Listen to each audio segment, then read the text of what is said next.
As COVID-19 continues to put a strain on the economy, businesses across the country remain closed and a record number of people are out of work.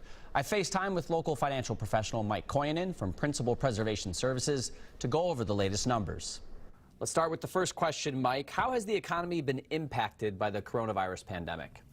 Yeah, federal government has shrunk just in this first quarter about 4.8%. As we saw, we had markets at all-time highs, February 19th, and then we saw a big slide, 35% drop in the market. But we just ended our longest expansion in the U.S. economy just in a short period of time. What experts are predicting, second quarter ending end of June could be a lot worse. And if it is going to be like they thought, it could be the worst contraction in our economy in 62 years. And when you just look at the local government on a Minnesota scale, you look at how they've been affected. They had a surplus about $2.3 billion. Now they have a deficit of 2.4. They got income taxes are down, payroll taxes are down, sales taxes are down, corporate franchise taxes are down. So they've been affected greatly as well. And if anyone's really been affected by that, it's the people who work those jobs. How are workers impacted by what's been happening? Yeah, greatly. 30 million people have applied for unemployment just in the last 6 weeks. That's about 1 in 6 workers right now.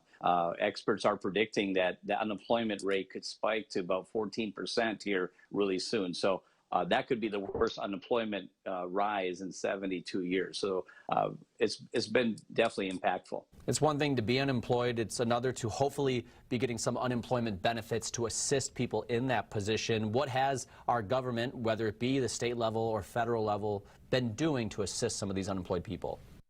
Yeah, lawmakers have passed a couple stimulus packages. One was the end of March. That was the CARES Act. And that allowed, Americans to get about $1,200 each. And if you have children, another $500 per child. But you had to fit the income guidelines.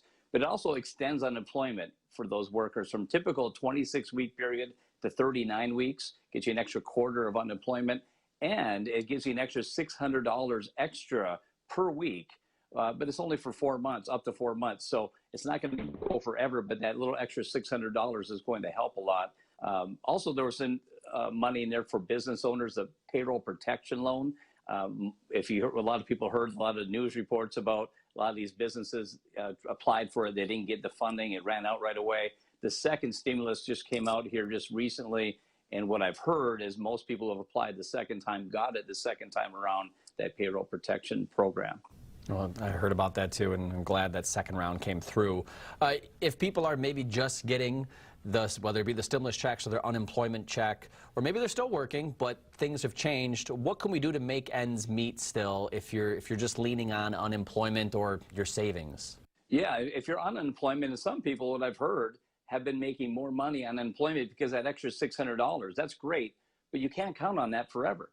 And when we know that runs out here, say end of July, or maybe you go back to work, or you intend to go back to work, but your business you work for just won't be able to open the doors. You need to put that extra money aside in reserve. So do a complete budget with all the income you have coming out, your expenses, income coming in, expenses going out. Do a budget worksheet. I recommend downloading one on my website at Principal Preservation Services and get very detailed, because this isn't the time to be having those extra luxuries in your budget right now. Which leads me to my second one is, review your savings. Put some of that extra money aside, because you might not have enough money set aside for taxes. We don't want to have a huge tax bill next year as well with all these unemployment dollars. But if you're unable to go back to work and you're going to be on unemployment longer than expected, and that extra $600 won't be coming in, you want to have some extra buffer in there. You should have 3 to 6 months of your expenses set aside. One other thing that was part of the CARES Act was they allow you to take up to $100,000 out of your IRAs or 401ks before 59 and a half without that extra 10% penalty.